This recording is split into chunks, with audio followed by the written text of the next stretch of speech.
Assalamu alaikum, dear students. As we are discussing about the different resources, previously we have discussed about the forest resources. Now we are taking the water resources. Resources, you know that मैंने पहले भी आपको बोला कि resource जो है is a supply, or can say it is a source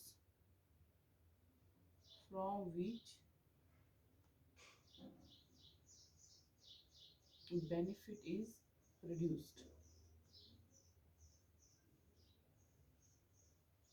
and has some utility.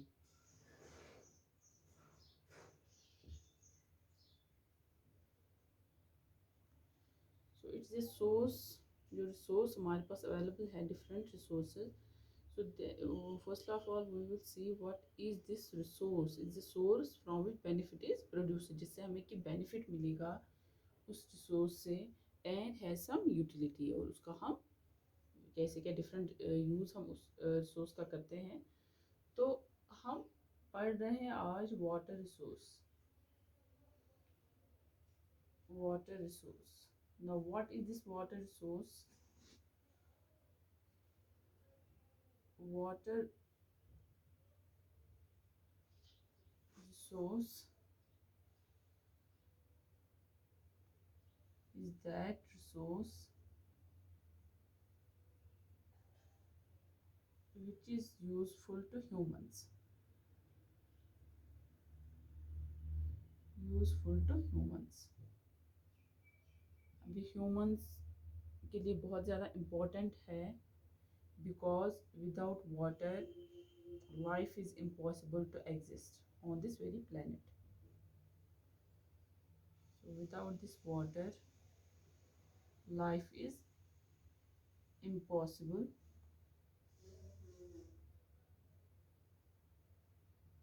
to exist. ना without water हम लाइफ सर्वाइव नहीं कर सकते हैं इस प्लेनेट पे. So that is why this water resource, जो वाटर है ये बहुत ज़्यादा इम्पोर्टेंट है, क्योंकि हमारे लिए बहुत ज़्यादा इम्पोर्टेंट है.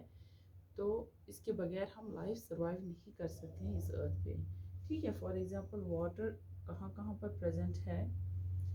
ये डिफरेंट वाटर बॉडीज़ हमारे अर्थ सरफेस पे अवेलेबल है. ओशियंस है ना, सीज़ है या रिवर्स हम देखते हैं वहाँ पर वाटर अवेलेबल है.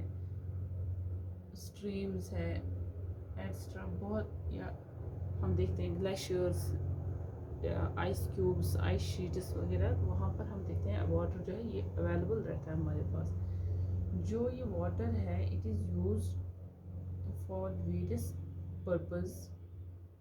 For example drinking purpose, washing या एग्रीकल्चरल पर्पस के लिए हम यूज़ करते हैं वाटर को.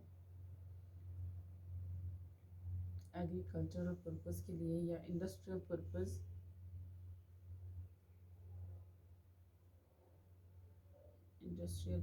के लिए एक्स्ट्रा. तो इसका बहुत ज़्यादा यूज़ होता है इस वाटर का. ठीक है, जो ये वाटर अवेलेबल है, ये एक तो सरफेस वाटर हमारे पास अवेलेबल है. ठीक है, सरफेस वाटर ये है, जैसे सीज, ओशंस, रिवर्स, स्ट्रीम, जो भी वाटर बॉडी है वो हमारे पास अवेलेबल है. That is also called surface waters. इसी तरह ground waters, under the ground जो है वो उस वैसे भी हमारे पास ये वाटर अवेलेबल है अंडर द ग्राउंड. वहाँ पर भी वाटर प्रेजेंट होता है, और surface, on the surface of earth जो है वहाँ पर भी वाटर प्रेजेंट होता है. इस तरह हम देखते हैं कि जो कलेक्टेड जो रेन वाटर होता है, जो हम रेन वाटर हार्वेस्टिंग करते हैं, तो वैसे भी हमारे पास ये अवेलेबल रहता है वाटर. ठीक है, तो ये वाटर जो है हम देखते हैं कि अर्थ सरफेस पे, अर्थ जो है which is also called the blue planet.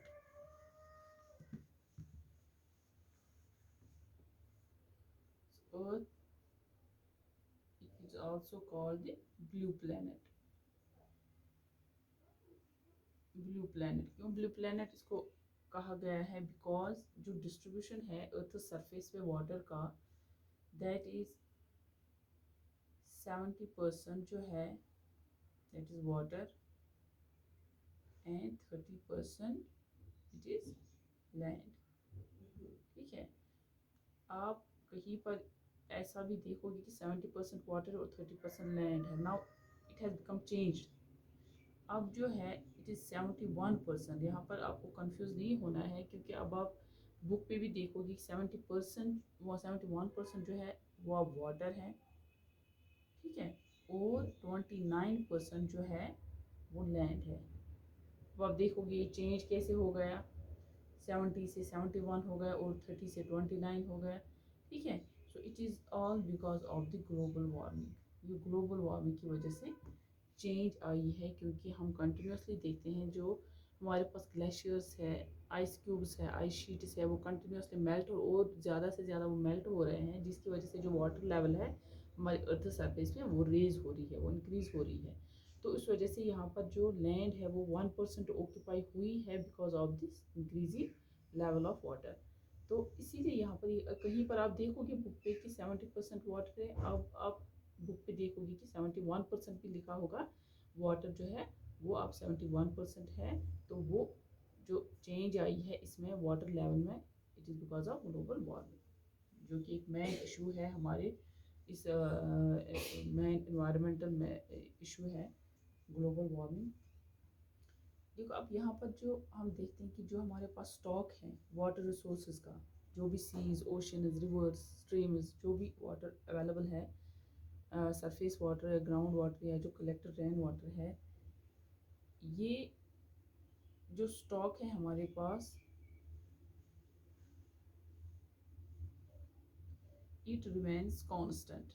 ये अब कैसे कांस्टेंट रहता है, ठीक है, कैसे ही कांस्टेंट रहता है, हम कंटिन्यूसली देखते हैं रिवर्स जो है या ओशन जो है वहाँ से कंटिन्यूसली हम वाटर जो है वो रन हो रहा है, या कितना भी टेम्परेचर इंक्रीज होगा वो कंटिन्यूसली वाटर रन हो रहा है। So it is all because of the hydrological cycle, क्योंकि हाइड्रोलॉजिकल साइकिल जो है जिसको हम वाटर साइकिल भी बोलते हैं, और you can see the water cycle. ठीक है, इसकी वजह से जो हमारे पास वाटर स्टॉक जो है वो कांस्टेंट रहता है। ठीक है, तो ये जो डिस्ट्रीब्यूशन है इस वाटर का हमारे अर्थ सरफेस पे,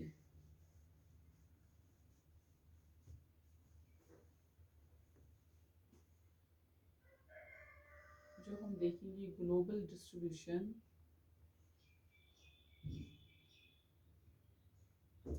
ऑफ वाटर, हम परसेंटेज देखेंगे। एक तो वाटर रिसोर्सेज देखेंगे कौन कौन से वाटर रिसोर्सेज है, और उसका हम देखेंगे परसेंटेज।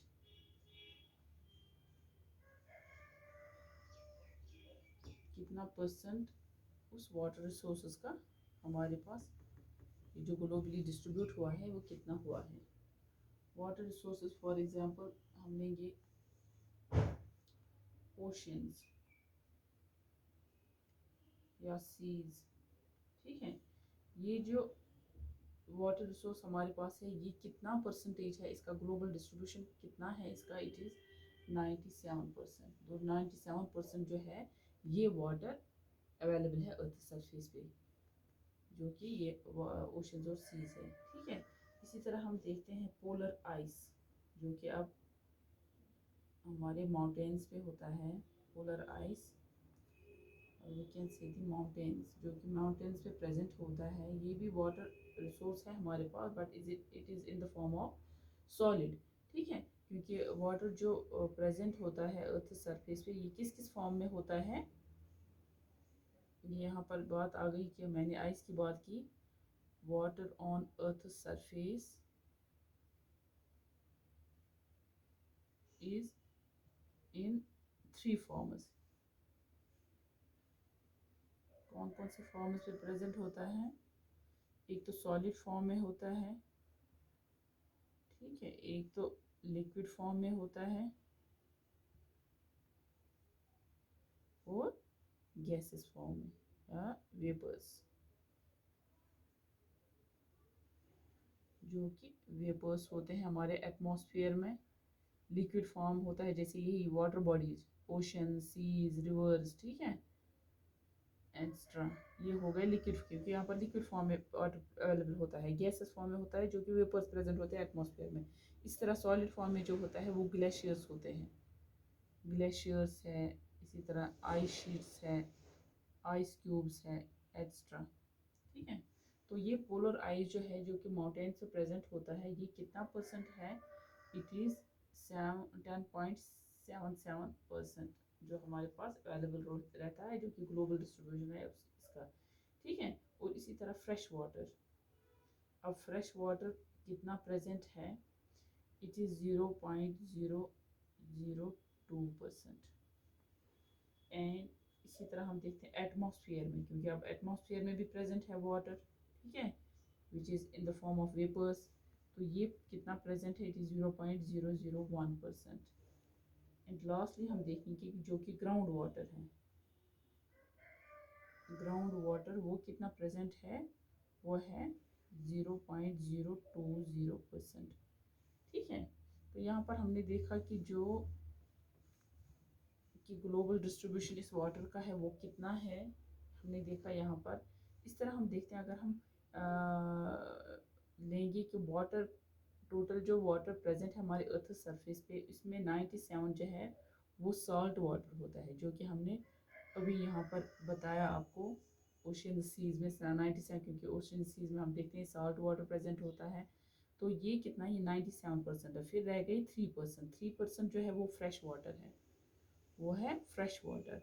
और इस फ्रेश वाटर में जो कि हमारे पास in the form of glaciers, ये 97% किस में है, ये ओशंस और सीज में है, ठीक है, ये ओशंस और सीज में है। अब जो 3% है वो फ्रेश वाटर है, वो किस फॉर्म में होगा, वो ग्लेशियर्स में है ना, आइस क्यूब्स है, आइस शीट्स है, ठीक है, ये इसमें है। लेकिन इसी में से, इस 3% में से खाली 1% जो है which is usable, only 1% is usable, जो हम यूज़ करते हैं वो खाली हम 1% यूज़ करते हैं। अब आप खुद ही देख लो, अगर हम 100% की बात करेंगे तो 100% में से खाली 1% जो है जिसको हम यूज़ करते हैं, और जो बाकी है वो हम देखते हैं वो साल्ट वाटर है, जिसको हम यूज़ नहीं करते हैं, ठीक है। और फ्रेश वाटर जो है वो इन द फॉर्म ऑफ ग्लेशियर्स। अब हम डायरेक्टली इसको यूज़ तो नहीं करते हैं ग्लेशियर्स, क्योंकि ये मेल्ट होते हैं फिर हमारे पास अवेलेबल रहता है। तो इसमें से हम देखते हैं कि 1% जो है वो हम ड्रिंकिंग पर्पज़ या अपने पर्पज़ के लिए वो यूज़ करते हैं। So this is about what is water resources, ठीक है, इसका डिस्ट्रीब्यूशन कितना है हमारे अर्थ सरफेस पे। Tomorrow we will take the uses of water.